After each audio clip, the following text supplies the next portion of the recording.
Brought to you by Progenesis fertility centre. वंध्यत्व समस्येवर सर्व आधुनिक उपचार एकाच ठिकाणी उपलब्ध.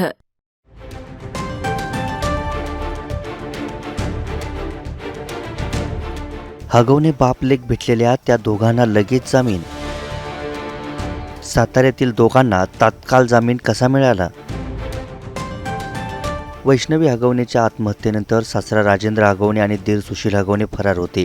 हगवणे बापलेक पोलिसांना गुंगार देण्यासाठी मुक्कामाऐवजी कायम फिरत राहिले. त्यानंतर पुण्यातील स्वारगेटमध्ये दोघांनाही अटक करण्यात आली होती.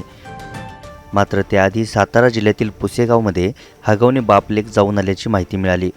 सुशील हगवणेनं शर्यतीचा बैल सांभाळण्यासाठी राहुल जाधव यांच्याकडे दिला होता. त्यामुळे जाधव आणि हगवणेची चांगली ओळख झाली होती. 19 मे रोजी संध्याकाळी 4च्या सुमारास हगवणे बापलेक आले आणि लगेच गेले अशी माहिती अमोल जाधव आणि राहुल जाधव यांनी दिली होती. त्यानंतर आश्रय दिल्याच्या आरोपांवरून पोलिसांनी अमोल जाधव आणि राहुल जाधव यांना अटक केली होती. काल पुणे कोर्टात दोघांनाही हजर केला असता जाधवांच्या वकिलांनी हा जामीनपात्र गुन्हा आहे यासाठी पोलीस कोठडीची आवश्यकता नसल्याची बाजू मांडली. अखेर कोर्टानेही अमोल जाधव आणि राहुल जाधव यांना जामीन दिला. कलम 249 त्यात ऍप्लिकेबल होईल जास्तीत जास्तपणे आणि तो जामीनपात्र गुन्हा आहे. तर त्यामुळे जामीनपात्र गुन्हा असल्यामुळे त्यामध्ये पोलीस कस्टडी काही आवश्यकता नाहीये आणि त्यांच्याकडे काही रिकव्हरी किंवा बाकीचा कुठला ऍस्पेक्ट करण्यासारखा काही विषय नव्हता. त्यामुळे त्यांना पोलीस कस्टडी देण्यात येऊन असा युक्तिवाद आम्ही केला होता.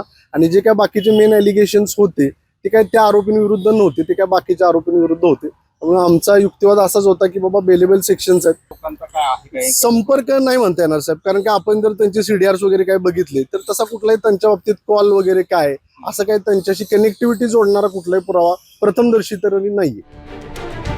आता खरंच अमोल जाधव आणि राहुल जाधव हगवणे बापलेकाशी संपर्कात होते का? हगवणे बापलेकाला या जाधवांनी मदत केली का? हे पुढील तपासातच समोर येईल. साताऱ्याहून इम्तियाज मुजावरसह ब्युरो रिपोर्ट, मुंबई तक.